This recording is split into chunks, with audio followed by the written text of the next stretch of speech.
Yes, welcome back, Looney listeners. You are listening to Into the Night, the Moon Knight podcast. This is, I think, episode 375. I'm not too sure. Anyway, you are with your High Priest Khonshu Ray. Just myself this time around, and looking to reinvigorate the show. It's been a long while since Rebecca and I have been on it last. Obviously, we've had stuff happening last year and such, so wanting to make a fresh start. 2026, let's get some ITK episodes up and running. Let's get some regularity. I've been saying that for a while, but I'm really going to make a concerted effort this year. I've even got a spreadsheet. Are you proud of me? Anyway, as you probably saw there, just me. I'm going to be covering this episode, Moon Knight, issue 14. Now, a little bit behind, hoping to do some catch-up. As always, you can catch me on YouTube as well. You can see my lovely Hawaiian shirt. You can see some of the background there of my abode. But looking forward to looking at some Moon Knight comics again. It's been a while. As I said, I'm hoping to get straight back into it. Let's get some reviews happening, and what better way than to continue off with the Jed MacKay and Domenico Carbone issues. So anyway, not much really to report since then, other than I've been trying to activate the Discord server to get that kind of happening a bit more active. Rebecca will be joining us in future episodes as well. This particular point of recording, I believe Rebecca is just has some other commitments, some travels in the UK there, so she won't be available for a couple of weeks. But fear not, she'll be back when we can align the stars and the moon.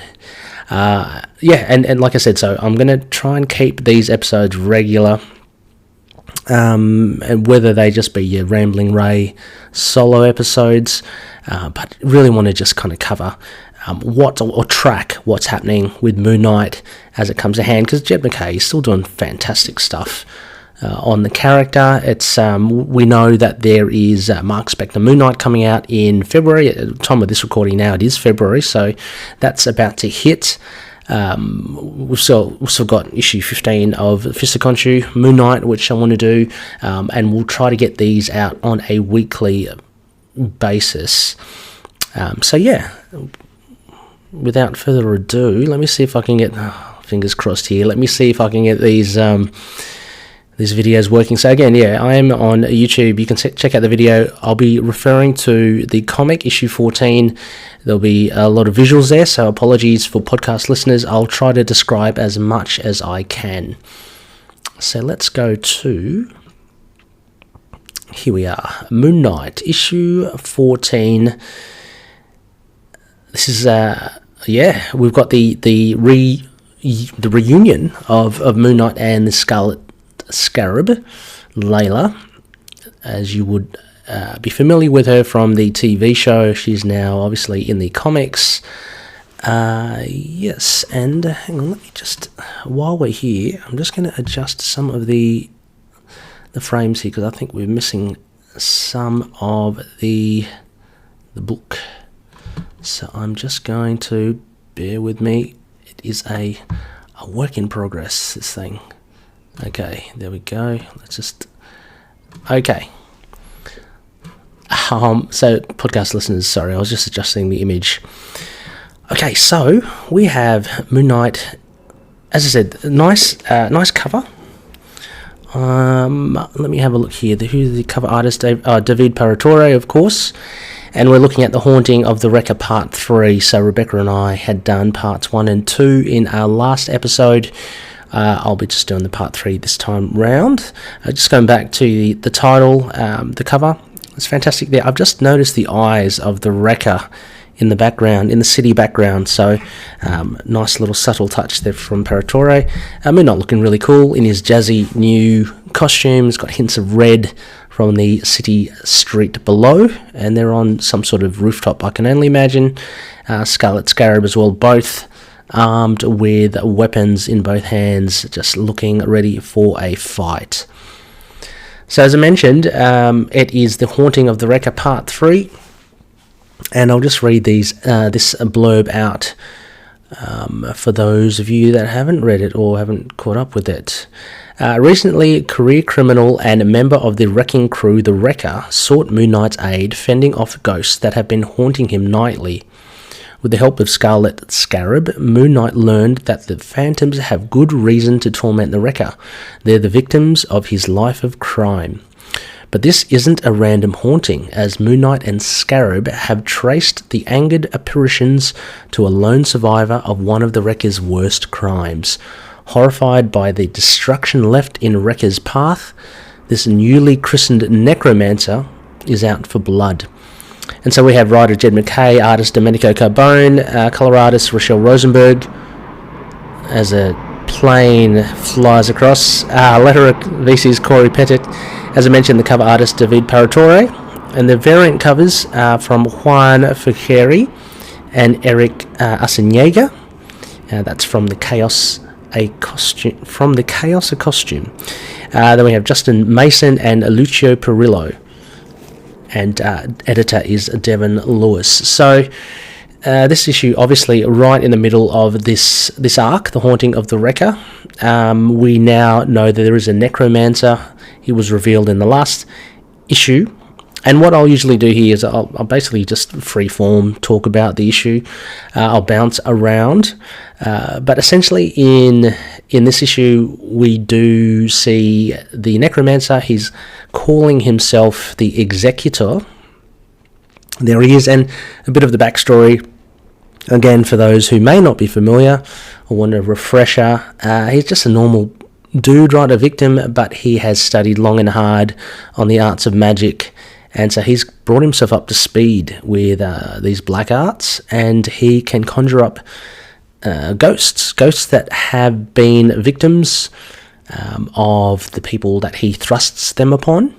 And in this issue, he does the same thing with Moon Knight and Scarlet Scarab.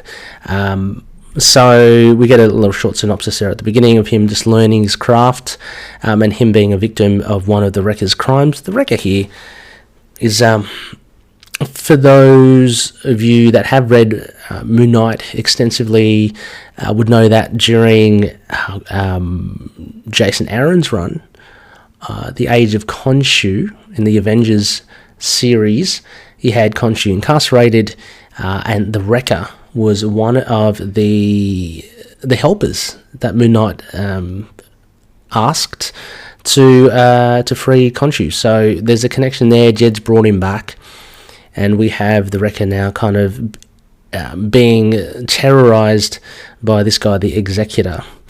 So anyway, without me just having to go through the story, because I'm assuming you guys have read it all, my first impressions for this issue was, it was very solid. It was nice to see a new character, come out of the ashes here in the Executor. So it's great to see Jed MacKay adding to the Marvel Universe lore.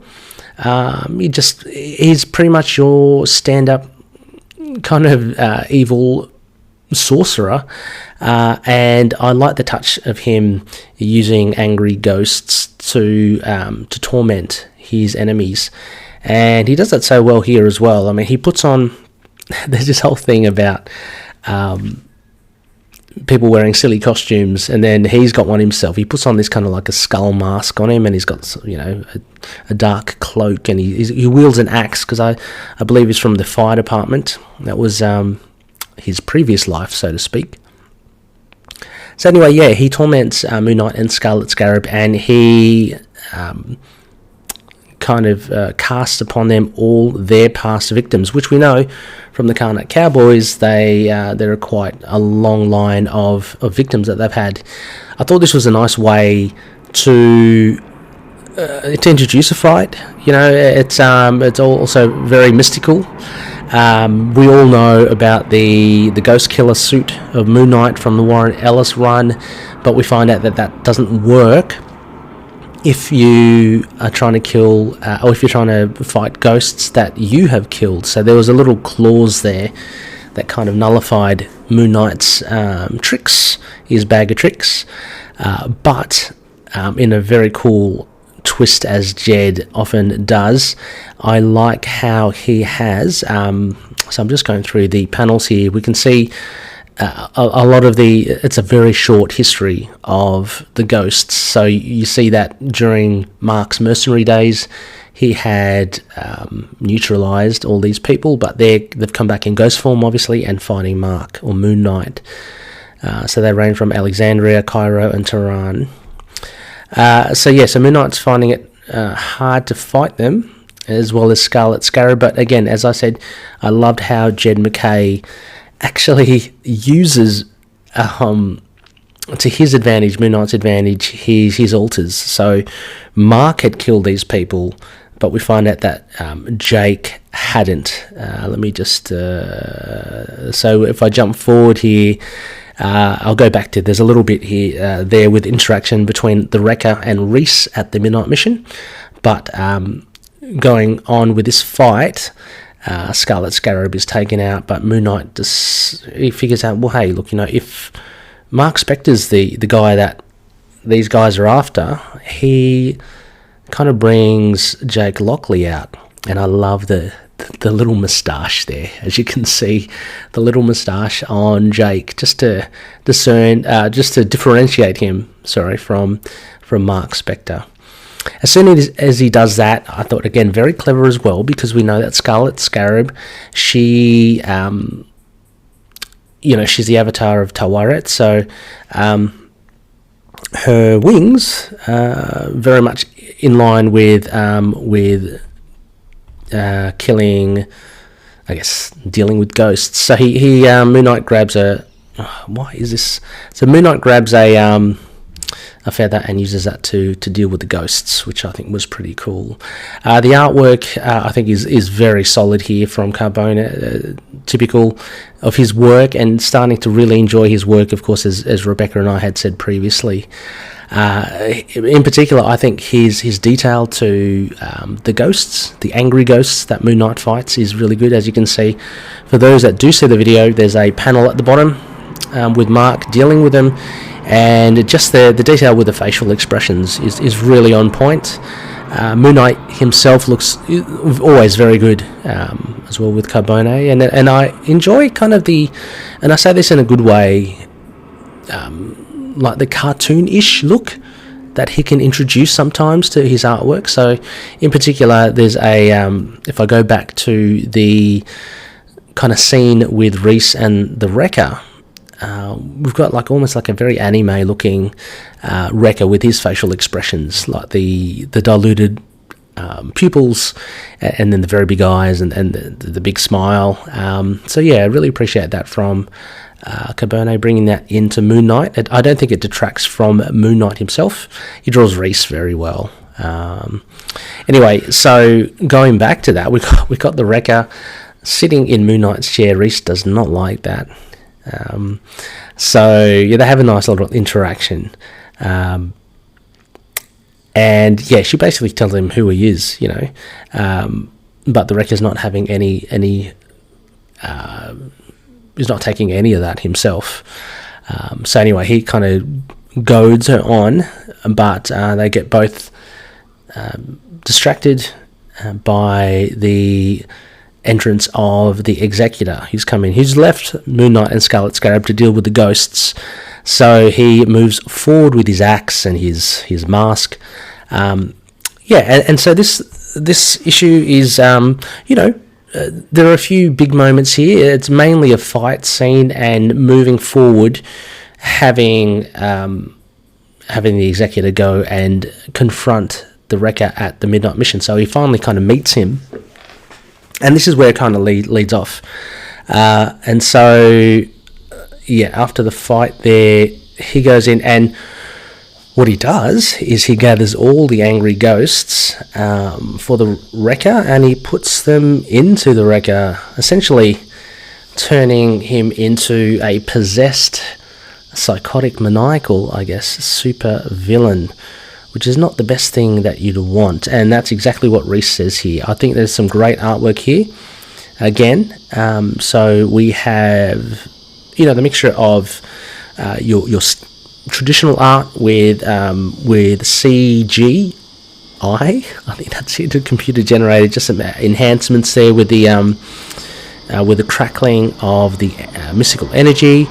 But yes, so this leaves this issue, and we're leading right into issue 15 with Scarlet Scarab and Moon Knight hot on the trail. They come back to the Midnight Mission, and it looks like they've got to face a possessed Wrecker. So yeah, again, things are heating up, and we're up for a huge confrontation here. The final panel is very, I think, well framed as well. We've got the Scarlet Scarab framing the bottom half of the panel, with Moon Knight framing the top half, and in between you get the Wrecker and Reese looking upwards. So this should be a pretty good, I'm assuming, the final part to the Wrecker. Yes, so yeah, I mean, that's essentially how this issue goes. I'm just going to flick all the way back in case I have missed something, but yeah, a very kind of simple, tight story from Jed MacKay again. Like, he obviously, the dude knows what he's doing. He's paced this story very well. He's paced it in a nice arc as well, so with enough room for some beautiful artwork. And yeah, look, it's nothing much or nothing significant by way of, I guess, everlasting, like the lore is happening here, but we are moving forward with the story, and you can see the timing, the beats of this story pretty much sets us up for the finale. And there are just, the two main scenes of Moon Knight and Scarlet Scarab, mainly fighting, learning a bit more about the Executor, and seeing what happens to the Wrecker, setting it up for next time. We don't have, I mean, like, I have put up a discussion thread. There wasn't much feedback on this issue, which is fair enough. I'd be interested to see, once we get into Mark Spector Moon Knight issue 1, that will be great, because issue 1s are always big events, aren't they? We all know that it's a continuation of Jed MacKay's legacy in Moon Knight, just with a little bit of a different dressing on the front. But it looks like, the Fist of Khonshu is wrapping up. Be interesting to see what that holds. I'm not even sure, guys. Look, I haven't really checked. I know issue 15 is coming, and whether that is the end of this arc, but does that set us up for Mark Spector Moon Knight, or am I missing some other issues in between? It has been a while since I have dipped back in the comics, so I do apologise, but I will be covering everything, don't you worry. I'll have to just do my homework a bit more. But yeah, I think this is a pretty standard story. I would give it I don't know, I think I'd give it about a 7 out of 10. It was it did the job. It was entertaining. Fight scenes are always great. There's a little bit, the interaction between Reese and the Wrecker was fun. I mean, the Wrecker is a seasoned veteran of supervillain-ness in the Marvel Universe, so there's, unless you're doing something drastically different to him, and I think he's a decent enough tier villain as well. It's not like it was a deep dive. I mean, the Wrecker is a classic part of the Wrecking Crew, of course, and Thor's nemesis, and has fought the likes of Iron Man as well. So yeah, I guess nothing much deviated too much with the Wrecker, but it was good to see him just interact. He's same kind of smarmy attitude to everyone. But yeah, we now get him as a true nemesis in this series. So with Moon Knight, it'll be interesting to see. So yeah, a 7 out of 10. I don't know. I'm looking forward to 15, and just understanding what happens next. Really, that's it, guys. I mean, from this review, I can't really say too much. Looking forward to issue 15. Now, moving forward, I just want to let you know. Yep. So it wasn't a joke. I do have a spreadsheet, and I have been trying to keep at least to it as much as I can. As I said, I'm looking to reintroduce weekly episodes for Moon Knight. They might even be short ones, just like this, but I really want to at least cover what is happening and what's tracking with Moon Knight, mainly in the comics. I don't think he's turning up. There's been talk of Moon Knight Season 2 in TV. I don't think that's happening. I don't think he's turning up in Secret Wars or anything like that.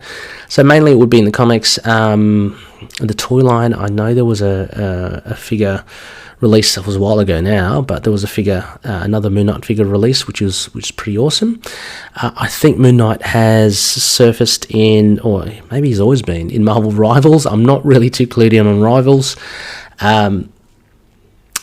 My own indulgence, some of you will know I do have a YouTube channel now, Ray Plays Games. I do largely Marvel Champions, the card game. Moon Knight has featured in there now again as the signature ally to Tigra, so that was very exciting. Now we're just waiting for Moon Knight to arrive there as well. I don't know when. It's not when. It's not if. Sorry, it's not if. It is a when. So. I'm going to stick to weekly episodes. Again, my other shows, Predator and Prey, looking at fortnightly. Spider-Woman, resurrecting that as well, looking at that fortnightly, as well as the usual appearance. I'll make my usual appearances on Capes and Lunatics.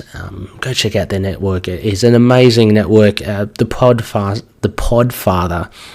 Phil, just unrelenting in his release of material, and fantastic material, fantastic interviews. Go check him out. And also, still doing some playthroughs on Ray Plays Games on YouTube. So go check that if you can as well. I mean, that's a lot of fun. It's a different passion now that I have, apart from reading comics. But now I'm kind of wanting to even the keel a bit now and return a bit more to comics, and as well as kind of play some games as well. So anyway, I'm hoping to see you next week. I'll be trying to get some guests if I can, but like I said, I'm very adamant to just kind of keep on forging ahead and releasing regular shows for you guys. So I will be putting up discussion threads. I'll be a lot more active on Discord as well. Come say hi, have a chat about Moon Knight, and definitely looking at catching up on the comic book issues. Basically just trying to get a bit more active again, and hopefully we can have a lot of great discussions between myself, a loony, and the fellow loonies out there like yourselves. So until next time, may Khonshu watch over the denizens of the night, and I'll see you later.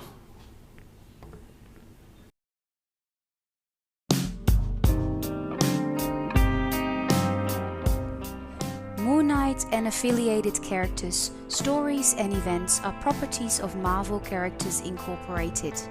Materials used and discussed within the podcast are intended for critique and review purposes only under the fair dealing concept of the current Copyright Act.